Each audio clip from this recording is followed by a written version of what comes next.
हाँ जी, नमस्कार। अगले 30 मिनट में आपका ये टॉपिक दिल्ली सल्तनत का मेवाड़ के साथ संबंध, अगले 30 मिनट में ये टॉपिक हमारा कंप्लीट हो जाएगा। अब इस टॉपिक को आप चेक करने के लिए कि आपकी तैयारी इस टॉपिक के ऊपर कैसी है, इसको जांचने के लिए आपको कपिलांश एकेडमी का एप्लीकेशन आपको डाउनलोड करना होगा। रजिस्टर करें और रजिस्टर करने के बाद, साइन अप करने के बाद, जैसे ही आप यहाँ पे फर्स्ट ग्रेड पर क्लिक करेंगे दोस्तों, फर्स्ट ग्रेड पे, तो यहाँ पे टेस्ट सीरीज का सेक्शन आपको दिखाई देगा। वहाँ से आप फर्स्ट ग्रेड के लिए राजस्थान हिस्ट्री की ये टेस्ट सीरीज आप ज्वाइन कर सकते हैं। यहाँ पर हमने इस टॉपिक के लगभग 7 टेस्ट हमने अपलोड कर दिए हैं, जहाँ से आप अपनी प्रैक्टिस कर सकते हैं। मैं आपको बता देना चाहता हूँ कि ये आपको किस प्रकार से मिलेगा। जैसे मैंने ये डेस्कटॉप पे खोला है तो ये फोल्डर कुछ इस तरीके से आपको दिखाई दे रहे हैं।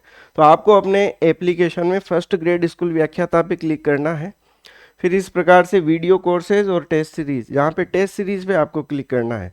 वहाँ पे ये आपको टेस्ट सीरीज दिखाई देगी। यहाँ पे राजस्थान हिस्ट्री की ये स्कूल व्याख्याता की टेस्ट सीरीज पर क्लिक करेंगे तो सिलेबस में हिस्ट्री के जितने भी टॉपिक हैं, सारे टॉपिक के टेस्ट आपको यहाँ पे मिलेंगे। जैसे राजस्थान की प्राचीन सभ्यताएं, गुर्जर प्रतिहार वंश। जैसे ही थोड़ा सा आप नीचे करेंगे तो यहाँ पे एक फोल्डर मिलेगा रिलेशन विथ दिल्ली सल्तनत मेवाड़, वैसे ही रणथंभौर, वैसे ही जालोर।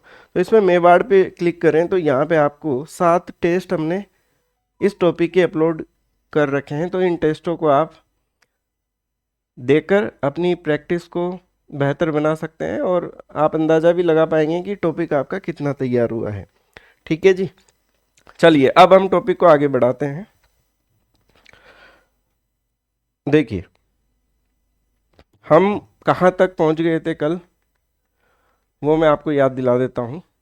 सबसे पहले रिवाइज करवा देता हूँ 1 मिनट में। पहले मैंने दिल्ली सल्तनत का मतलब समझाया, फिर मेवाड़ का मतलब समझाया, 5 राजवंशों ने शासन किया, फिर कौन से शासक का संबंध कौन से सुल्तान के साथ हमें मिलता है जिसमें से भी हमने ये 3 हमने कंप्लीट पढ़ लिए थे। राणा हमीर से कहानी को हम प्रारंभ करेंगे और आज इन तीनों को कंप्लीट करेंगे। ये सब बातें हमने कल के सेशन में डिस्कस कर ली थी दोस्तों। और यहाँ से चलते हुए अलाउद्दीन खिलजी ने कत्लेआम का आदेश दे दिया था। 30,000 लोगों को चित्तौड़गढ़ में मारा गया था, कत्लेआम। ठीक है, ये सब हमने, पद्मिनी की कहानी, सब कुछ हमने डिस्कस करते हुए हम यहाँ पहुँच गए थे कि भी रावल शाखा और राणा शाखा। और मैंने आपसे ये कहा था कि अगली क्लास में इनमें क्या डिफरेंस है, इनका क्या कॉन्सेप्ट है, वो मैं आपको समझाने वाला हूँ। देखिए, अगर आप आसान भाषा में इसको समझना चाहते हैं तो मैंने एक नोट लगा के एक बात लिखी है कि गुहिल वंश में, मेवाड़ के गुहिल वंश में जितने भी राजा हुए हैं उसमें राणा हमीर से पहले के जितने भी राजा हुए हैं उनके नाम के पहले क्या लगेगा? रावल लगेगा।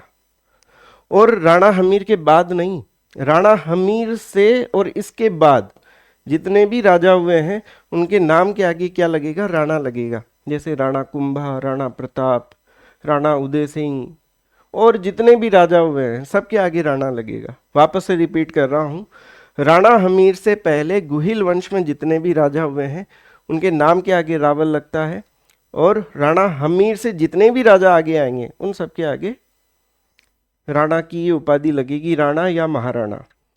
एक लाइन में तो ये बात है। अगर आप इसका कॉन्सेप्ट समझना चाहें तो मैं कॉन्सेप्ट भी समझा देता हूँ, क्योंकि ये कॉन्सेप्ट उनको समझ में नहीं आएगा जो पहली बार राजस्थान का इतिहास पढ़ रहे हैं, और उन लोगों को तो समझ में आ जाएगा जिन्होंने पहले भी राजस्थान की हिस्ट्री पढ़ी है। नहीं भी आए तो आप केवल इतना सा ध्यान रखें कि रावल कहाँ लगेगा, राणा कहाँ लगेगा। बाकी कॉन्सेप्ट को भी हम समझने का प्रयास करते हैं। देखिए, ये है मेवाड़ राजवंश। इसमें बहुत सारे राजा हुए हैं, जैसे शीलादित्य, गुहिल, बप्पा रावल, अल्लट, रण सिंह, और फिर आगे वही तेज सिंह, जेत्र सिंह, समर सिंह, रतन सिंह, राणा हमी, राणा कुंभा, महाराणा प्रताप, उदय सिंह, राणा सांगा, और भी कई राजा हुए हैं। तो यहाँ पे इस लिस्ट में एक राजा आते हैं बीच में, जिनका नाम है रण सिंह या कर्ण सिंह। अब देखो क्या होता है, कॉन्सेप्ट समझा रहा हूं मैं।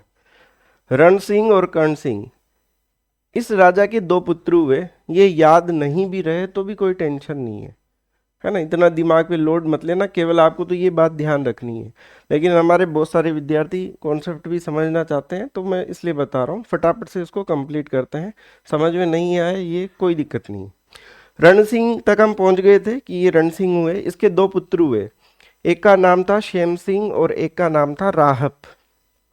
ठीक है। रण सिंह के समय जो गुहिल वंश है वो दो शाखाओं में विभाजित हो गया। दो पुत्र हुए, इन दोनों ने अलग अलग शाखाओं को प्रारंभ किया। शेम सिंह ने रावल शाखा को प्रारंभ किया, जबकि राहप ने राणा शाखा को प्रारंभ किया। ये जो शेम सिंह है, इसने क्या किया, मेवाड़ पे शासन किया। और इसने किसको प्रारंभ किया, रावल शाखा को। इसीलिए शेम सिंह के बाद के जो भी शासक हुए हैं, जो हमने पढ़े हैं, जैसे जेतुर सिंह, तेज सिंह, समर सिंह, रतन सिंह, वो इसके बाद ही आए हैं। इसलिए उनके नामों के आगे रावल लगता है, रावल जेतुर सिंह, तेज सिंह, रावल रतन सिंह। और ये राहप ने क्या किया, इसने शुरू की राणा शाखा। राहप ने एक सिसोदा ठिकाने की क्या की, शुरुआत की। इसलिए इस ठिकाने पर शासन करने वाले क्या कहलाए, सिसोदिया कहलाए। इसीलिए या तो राणा कहा जाता है या इनको ही सिसोदिया कहा जाता है। आ गई क्या बात समझ में? क्योंकि ये नाम आप पढ़ते होंगे पुस्तकों में कि सिसोदिया, राणा, तो ये एक ही बात है। सिसोदा ग्राम में शुरुआत की इन्होंने, इसलिए सिसोदिया कहलाए। अच्छा जी। ठीक है। तो राहब के आगे के और भी बहुत राजा हुए, और इन्हीं राजाओं की लिस्ट में आगे कौन सा राजा आने वाला है, जो हम पढ़ते हैं, राणा हम्मीर। ये रहा। आ गई बात समझ में? तो ये कॉन्सेप्ट वाली बात थी जो मैंने आपको समझा दी। बाकी आप तो केवल इतना ध्यान रखें, सीधी सी बात ये है कि इससे पहले और इसके बाद ये। अब हम हमारे ब्लूप्रिंट पे आते हैं दोस्तों। मैं वापस से आपको स्टार्टिंग में लेके आता हूं। ये देखिए, जहां पे हमने इस टॉपिक को डिवाइड किया था, ये रहा। यहां तक हम पढ़ने कंप्लीट कर लिया था। अब हम राणा हमीर को स्टार्ट करेंगे। और राणा हमीर का संघर्ष किसके साथ होगा, मोहम्मद बिन तुगलक के साथ होगा। लगा देते हैं हेडिंग। फिर राणा हमीर, आइए।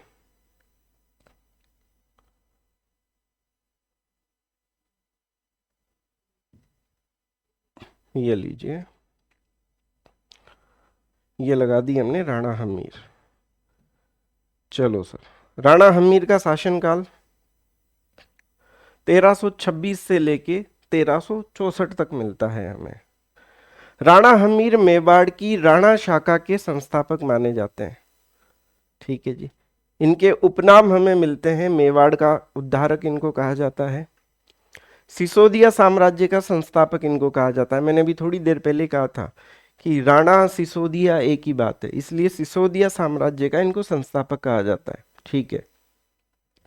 उसके बाद विषम घाटी पंचानन, इनको कीर्ति स्तंभ प्रशस्ति में कहा गया है। ये आरबीएससी की पुस्तक में भी दिया गया है कि विषम परिस्थितियों में इन्होंने चित्तौड़ पर अधिकार किया था, इसलिए विषम घाटी पंचानन। और इनको वीर राजा की उपाधि भी दी गई है रसिक प्रिया टीका में। तो ये तो हो गए इनके उपनाम। ठीक है। अब देखिए, जो ये हमीर है, इनके दादा का नाम था दोस्तों लक्ष्मण सिंह। और लक्ष्मण सिंह अपने पुत्रों के साथ अलाउद्दीन खिलजी के साथ युद्ध करते हुए वीरगति को प्राप्त हो गए थे।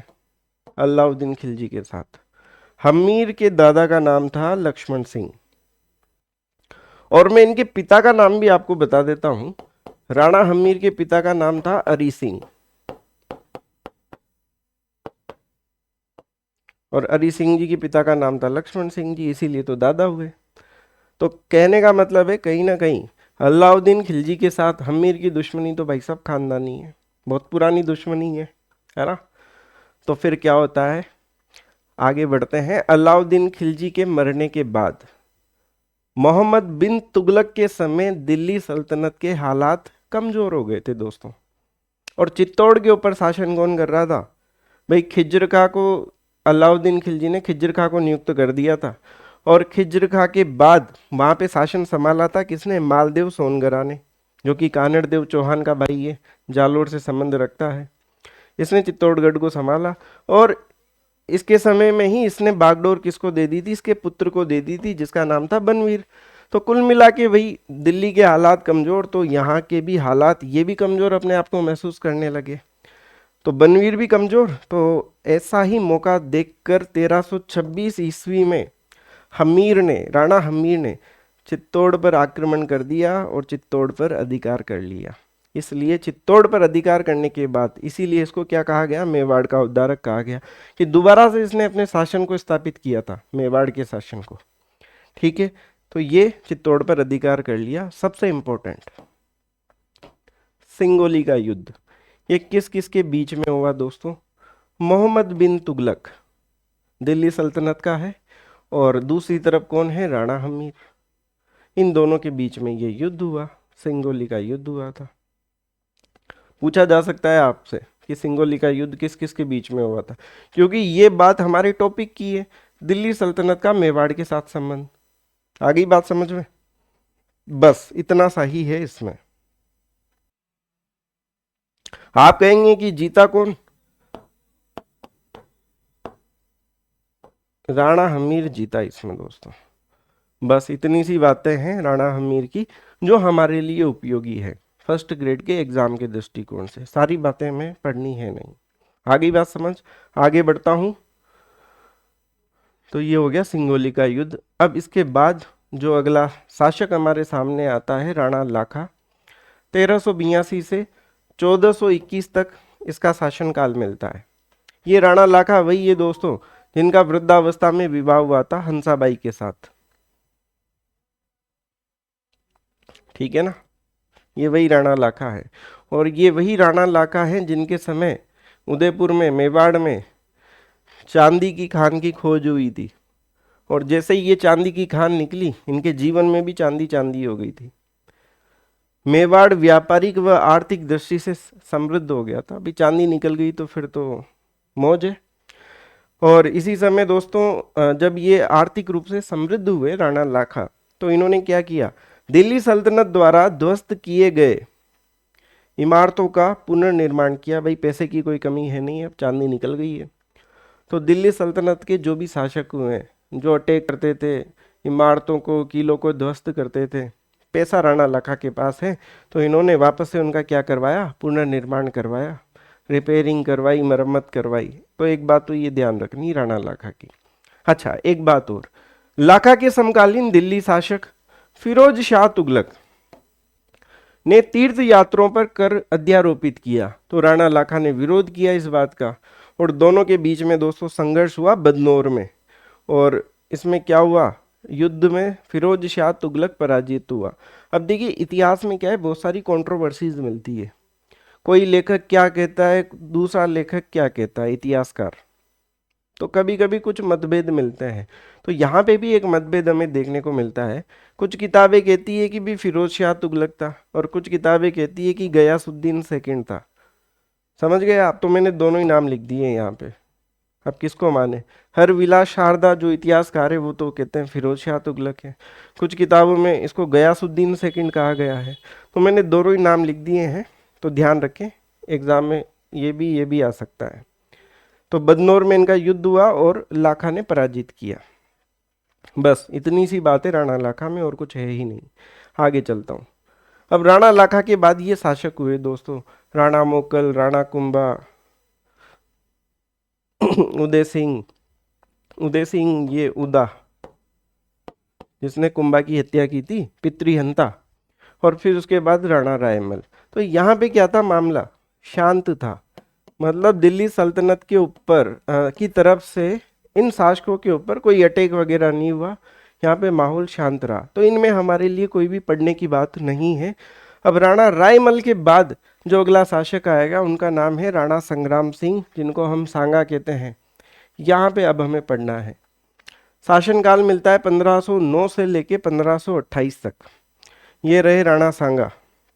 आपके मन में आ रहा होगा कि सर ये राणा सांगा का ऐसा क्या पिक आपने लगाया है कि उसमें एक आंख राणा सांगा की दिखाई नहीं दे रही है। तो मैं आपको बताना चाहूँगा, इनकी जो ये एक आंख गायब है जो आप देख रहे हो, जो इनके भाई हैं पृथ्वीराज, इन्होंने ही फोड़ी थी इनकी एक आंख। कहानी क्या है वो भी मैं आगे आपको समझाऊंगा कि ये सब कैसे हुआ। और कमाल की बात, राणा सांगा इसमें विश्वास करते थे, हाथों की रेखाओं में, भाग्य पे। क्या आप भी विश्वास करते हो ज्योतिष में? या किसी पंडित को आपने अपना हाथ दिखाया हो, कुंडली दिखाई हो कि सरकारी नौकरी राजयोग है क्या भाग्य में? वैसे ही राणा सांगा ने भी अपना हाथ दिखाया था पंडित जी को, और पंडित जी ने इनको कहा था कि राजा तो तू ही बनेगा। और इस प्रकार इनके भाइयों के साथ भी इनका संघर्ष हुआ था। तो पूरी कहानी अभी मैं आगे आपको बताने वाला हूँ कि इनकी एक आंख कैसे गई। पहले अब इनके बायोडेटा पर थोड़ा सा हम डिस्कशन कर लेते हैं कि जन्म कब हुआ, माता पिता, उपनाम। 12 अप्रैल 1482 को इनका जन्म हुआ। राज्याभिषेक हुआ 24 मई 1509 में। जब राज्याभिषेक होता है तब से ही शासन काल माना जाता है, इसीलिए यहाँ पे ये 1509 लिखा जाता है। 1509 से 1528 तक इनके उपनाम मिलते हैं हिंदूपत, सैनिकों का भग्नावशेष, मानवों का खंडहर, 80 घाव वाला शासक, ये सब इनके उपनाम है। हिंदूपत क्यों कहते हैं इनको? क्योंकि इन्होंने हिंदुओं के राजाओं को संगठित किया था, पाती पर्वन परंपरा के माध्यम से सबको बुलाया था, इनवाइट किया था बाबर के विरुद्ध। क्योंकि अभी हम पढ़ रहे हैं दिल्ली सल्तनत को, सिलेबस देखो भाई, सिलेबस देखो। अभी हम पढ़ रहे हैं रिलेशन विद दिल्ली सल्तनत का मेवाड़ के साथ। जब हम पढ़ेंगे राजस्थान एंड मुगल्स, वहां पे भी राणा सांगा आएंगे, तब मुगलों की बात करेंगे। अभी हम दिल्ली सल्तनत की बातें कर रहे हैं केवल, ठीक है ना। तो जब मुगलों के साथ इनका युद्ध हुआ था बाबर के साथ, तब इन्होंने पाती परवन की परंपरा को पुनर्जीवित किया था और मेवाड़ के सारे, राजस्थान के सारे राजाओं को आमंत्रित किया था कि भाई आओ युद्ध में भाग लेते हैं। इसलिए इनको हिंदूपत कहते हैं, सभी हिंदू राजाओं को संगठित किया था। सैनिकों का भग्नावशेष कहते हैं। क्यों कहते हैं? 80 गांव वाला शासक क्यों कहते हैं? मानवों का खंडहर क्यों कहते हैं? देखिए, संग्राम सिंह ऐसे राजा थे, इनको केवल एक ही चीज आती थी। क्या?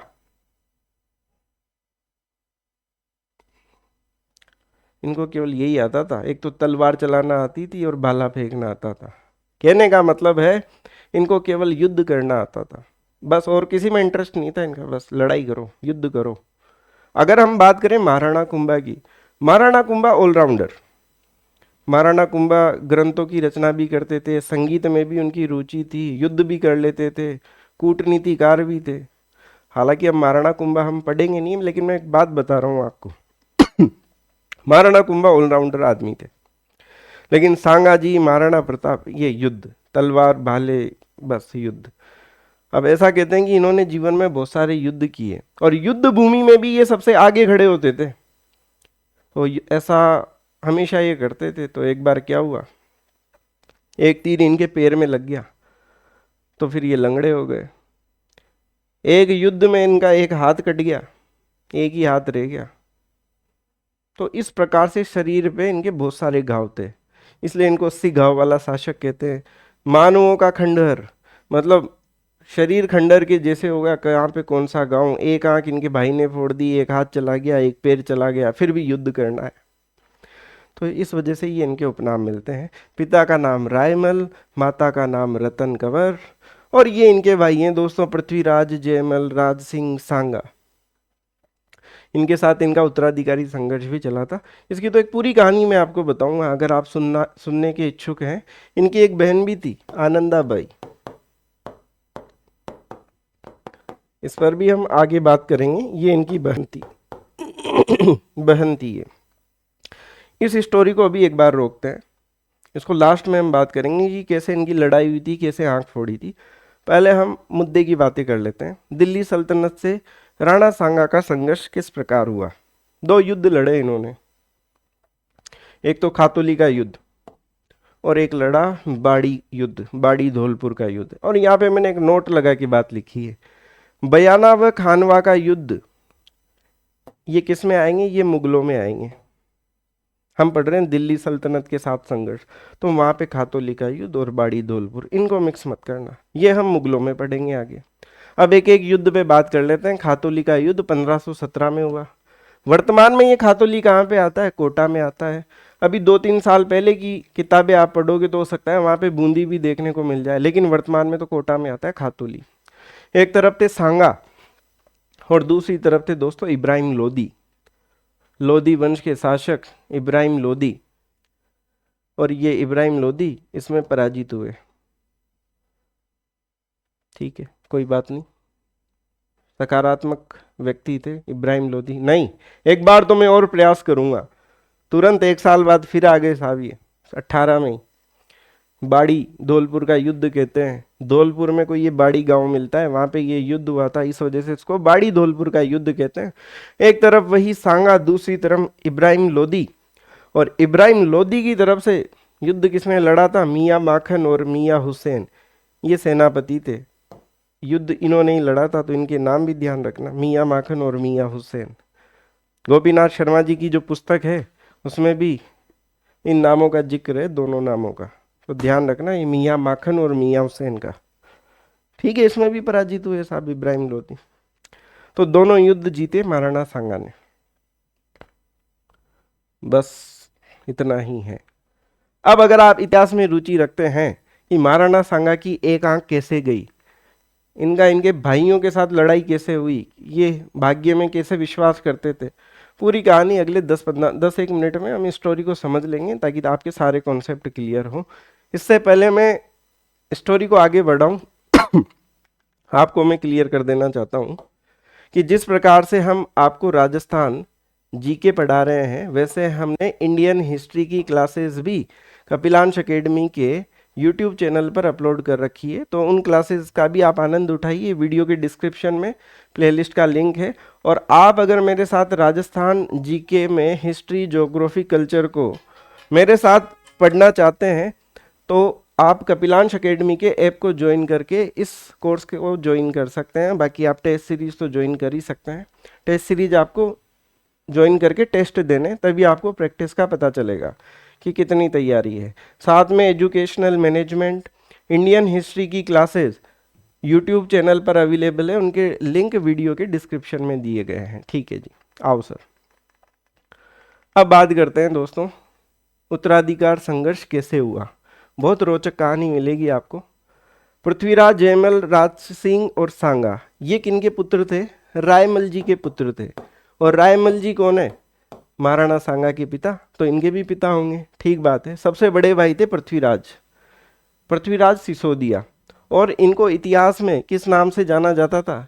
उड़ना राजकुमार कहते थे इनको। ये सब याद नहीं करना है आपको, मैं आपको बता देता हूँ। यहाँ से जो भी मैं आपको बता रहा हूँ ये याद नहीं करना है, ये केवल आपकी एक नॉलेज के लिए बता रहा हूँ। भाई महाराणा सांगा को आप पढ़ रहे हो तो थोड़ा सा ठीक है, 5-7 मिनट का डिस्कशन हम और कर लेते हैं। याद नहीं करना है इनको, सुनो केवल। पृथ्वीराज को उड़ना राजकुमार कहते थे, घोड़ा बढ़िया दौड़ाते थे ये, इसलिए उड़ना राजकुमार। अब देखिए, सांगा के एक चाचा थे जिनका नाम था सारंगदेव। एक दिन ये सब लोग बैठे हुए थे, सारंगदेव ने इनको कहा कि चलो तुम्हारा हाथ दिखा के लाते हैं और पंडित जी से पूछते हैं कि आगामी मेवाड़ का महाराणा कौन बनेगा।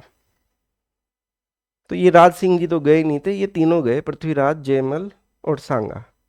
ठीक है, पंडित जी के पास जाते हैं ये, और पंडित जी को कहते हैं कि भाई बताओ कौन बनेगा इनमें से राजा। मंदिर में पहुंच गए ये, और पुजारी जी ने तीनों को देखा, सांगा, पृथ्वीराज और जयमल। तो पंडित जी ने बोला कि भाई महाराज तो यही बनेंगे, सांगा जी। दोनों भाइयों को आ गया गुस्सा, वहीं पे 2-4 झापट वहीं पे लगा दी कि ये राजा कैसे बनेगा, ये तो छोटा है सबसे, राजा तो हम बनेंगे, बड़े हम हैं पहले, ये कैसे बनेगा। लड़ाई होगी वहाँ पे तीनों भाइयों के बीच में।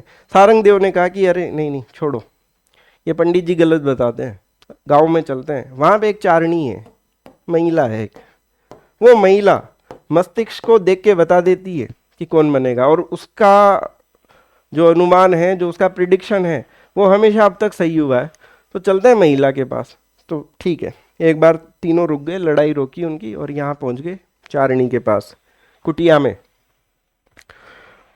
तो ये चारणी लकड़ी लेने गई हुई थी। जब लकड़ी लेके आ रही थी जंगल से, तो उसने देखा कि आज कुटिया के बाहर घोड़े ही घोड़े, क्या चक्कर है, मामला क्या है।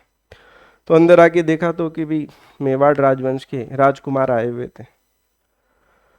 तो वहां पे भाई सारंग देव ने चारणी से पूछा, क्या हो गया, चारणी से पूछा कि भाई बताओ, इनमें से इनकी शक्लों को देखो और बताओ भी कौन बनेगा मेवाड़ का भावी महाराणा। पृथ्वीराज, जयमल और सारंग देव खाट पे बैठे हुए थे। जब ये आए थे यहाँ पे इस कुटिया पे, तो खाट पे 3 लोग ही बैठ सकते थे। अब सांगा जी फटाफट से जाके बैठ गए थे पहले। तो पृथ्वीराज ने कान के नीचे बजाई एक, बड़ों के बराबर बैठेगा, नीचे बैठ। और 3 ही बैठ सकते थे खाट पे। तो इस प्रकार से छोटे भाई को जैसे प्रताड़ित किया जाता है, वैसे ही सांगा जी को दबा के रखा जाता था कि चल चल नीचे बैठ उधर। ठीक है, अब चारणी ने देखा, तीनों को देखा कि भी कौन बनेगा महाराणा। तो चारणी ने कहा कि भाई महाराणा तो कौन बनेगा। चारणी वहां पे मटकी रखी हुई थी एक, फटाफट मटकी के पास पहुंची, पानी का लोटा भरा और सांगा जी के सामने, यही है भावी महाराणा, तो लीजिए महाराज पानी पीजिए। जैसे ही ये बात सुनी पृथ्वीराज ने, जयमल ने, ये दोनों टूट पड़े सांगा के ऊपर, लात घुसे सारे मार दिए। और पृथ्वीराज को इतना गुस्सा आया कि यहाँ से तलवार निकाली, और तलवार का पीछे का हिस्सा होता है ना, कठोर हिस्सा होता है, और उसको निकाल के सांगा जी की आंख में दे मारा, और सांगा जी की एक आंख फूट गई। सांगा जी की आंख में से खून निकल रहा है, ब्लड निकल रहा है, सांगा जी का एक हाथ आंख के ऊपर। और सारंग देव ने इन दोनों भाइयों को पकड़ा और सांगा को कहा कि तू भाग जा, वरना तेरे को जिंदा नहीं छोड़ेंगे। और सांगा जी जंगल में भागे, आंख से खून निकल रहा है, हाथ आंख के ऊपर, एक आंख से देखते हुए जंगल में भागे दोस्तों। और सांगा जी यहाँ से भागते हुए कहाँ पे पहुंच गए, कर्मचंद पंवार, ये कोई अजमेर का है, इसके पास पहुंच गए। और इसके पास में जाके सांगा जी ने शरण ली। ठीक है, इतना बुरा हुआ सांगा जी के साथ। अब सुनो दूसरी तरफ की स्टोरी चल रही है। सांगा जी जंगल में भूमिगत हैं अभी, है ना। अब देखो साहब, जयमल और पृथ्वीराज की बात करते हैं कि इन दोनों का खात्मा कैसे हुआ। अब आ जाओ जयमल पे, जो कि सांगा का भाई है। ये कहां पे है, मेवाड़ में है। अब उस समय दोस्तों मेवाड़ क्या है, एक रियासत थी, रियासत के अंडर में बहुत सारी जागीरें होती हैं। तो वैसे ही एक जागीर थी दोस्तों, टोडा। और टोडा का जो शासक था वो किसके अंडर में था, ये सुल्तान था कोई। तो इसके ऊपर अटैक हो गया था किसी का। तो राव सुल्तान अपनी पुत्री तारा के साथ कहाँ पे आ गया था, चित्तौड़ में शरण के लिए आ गया था। ये अटैक हो गया तो अब शरण लेनी पड़ेगी ना। तो ये मेवाड़ में, उस समय मेवाड़ के महाराजा कौन थे, रायमल जी थे, तो उनकी शरण में आ गया अपनी पुत्री तारा के साथ। जब ये दोनों आए तो जयमल ने दोस्तों तारा को देखा। ये रहा जयमल और ये रही तारा। तारा सुंदर थी। तो जयमल ने जैसे ही तारा को देखा, वो कहते हैं ना कि पहली नजर का प्यार, प्यार हो गया इनको। और अगले ही दिन दोस्तों जयमल ने बगीचे में तारा को प्रस्ताव रख दिया, शादी करोगी। और तारा ने आंखें झुकाते हुए ये बोला कि पापा से बात करो, पापा से ही परमिशन लेनी पड़ेगी आपको, मैं डिसीजन नहीं ले सकती। जयमल को आया गुस्सा कि कौन सी बड़ी बात है, पापा से कर लेंगे। जयमल पहुंचा किसके पास, सुल्तान के पास, तारा के पापा के पास, और बोल दिया सीधी बात मुंह बकवास की तारा से शादी करनी है। सुल्तान ने कहा कि जो भी टोडा मुझे जीत के देगा उसकी ही शादी तारा से होगी। टोडा जीत के लाओ पहले, फिर उसके बाद तारा का हाथ मांगना। जयमल थोड़ा सा संयमी व्यक्ति नहीं था, जल्दबाजी में था। जयमल ने फटाफट से सेना ले जाके टोडा के ऊपर अटैक किया। जितना जल्दी ये गया उतना ही जल्दी वापस आया। टोडा ने भी रिएक्ट किया और जयमल की पराजय होगी। गुस्सा आया, फिर अगले दिन फिर बगीचे में तारा से मुलाकात कि भाई विवाह करना है, पापा से बात करो। फिर गुस्सा आ गया जयमल को। फिर दोबारा थोड़े दिन तैयारी करके फिर गया, फिर पराजित होकर वापस आ गया टोडा से। फिर एक दिन जयमल को गुस्सा आ गया और डायरेक्ट उसने सुल्तान के पास जाके बात की कि टोडा गया भाड़ में, मुझे अभी तारा से विवाह करना है, शादी करनी है। बदतमीजी की सुल्तान के साथ। इसको भी गुस्सा आया, तलवार निकाली, वहीं पर मौत के घाट उतार दिया। किसको? जयमल को। और ये खबर पता चली रायमल जी को कि भाई ऐसे ऐसे पुत्र को मौत के घाट उतार दिया, लेकिन रायमल जी ने सुल्तान को कुछ नहीं कहा। उस वजह से नहीं कि भी उनके 10-12 पुत्र थे, एक कम हो गया तो क्या फर्क पड़ेगा, वो रीजन नहीं था, क्योंकि मेहमान के साथ दुर्व्यवहार किया, मेहमान का इस तरह से। तो ठीक है, जयमल की कहानी खत्म हो गई, जयमल समाप्त रास्ते से। अब ये सारी कहानी पता चली किसको? पृथ्वीराज को, जो बड़ा भाई था पृथ्वीराज सिसोदिया। अब इसको पता चला कि अरे यार, एक लड़की के चक्कर में भाई मारा गया। तो पृथ्वीराज ने क्या किया, और सबसे बड़ी बात, पृथ्वीराज का ईगो कहाँ पे हर्ट हुआ कि हम महाराणाओं की इतनी सी हैसियत नहीं रही कि हम टोडा को जीत नहीं पा रहे हैं। तो पृथ्वीराज ने समझदारी से गुप्तचर भेजे, टोडा पे मालूम करवाया भाई कितने सैनिक है क्या है, सारी जानकारी पता चली, और पृथ्वीराज ने टोडा के ऊपर अटैक किया और टोडा को जीत गया। और टोडा को जीत के आया सुल्तान के पास कि ये लो तुम्हारा टोडा, और अब अपने बोरिया बिस्तर उठाओ और यहाँ से निकलो, ये तो तुम मेहमान की वजह से जिंदा हो अब तक, वरना अब निकलने की तैयारी करो यहाँ से, मेवाड़ से। ये बोल के पृथ्वीराज जा रहा था तो सुल्तान ने कहा ठहरो, कि मैंने ये कमिटमेंट किया था कि जो भी मुझे टोडा जीत के देगा, तारा का विवाह मैं उससे करवा दूंगा। पृथ्वीराज ने सोचा अच्छा, और उसी समय दोस्तों तारा की एंट्री हुई। जब इन दोनों का संवाद चल रहा था, तारा की एंट्री हुई दरवाजे से, और पृथ्वीराज ने किसको देखा? तारा को देखा।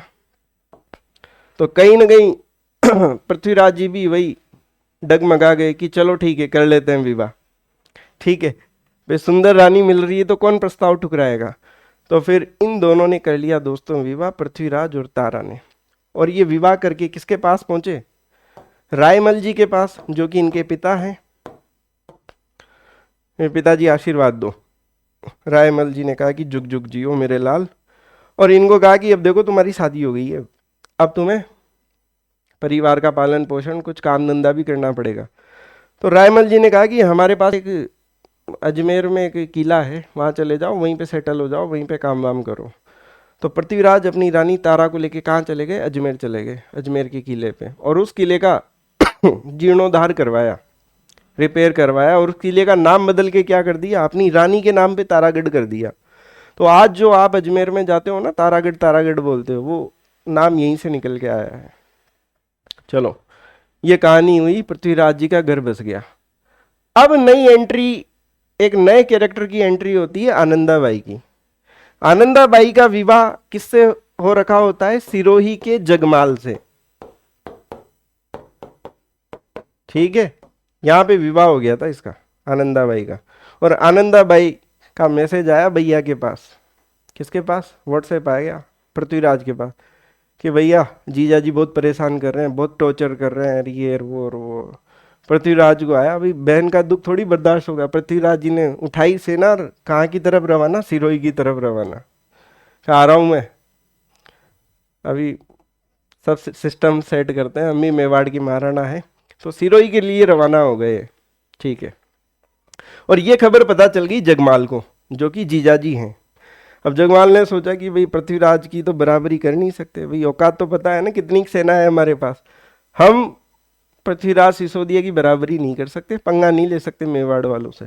तो जैसे ही पृथ्वीराज जी सिरोही पहुंचे तो जगमाल ने पृथ्वीराज जी का भव्य स्वागत किया, फूल वूल बरसाए, वेलकम किया शानदार तरीके से। पृथ्वीराज सोचा कि यार ये तो बड़ी विचित्र कहानी है।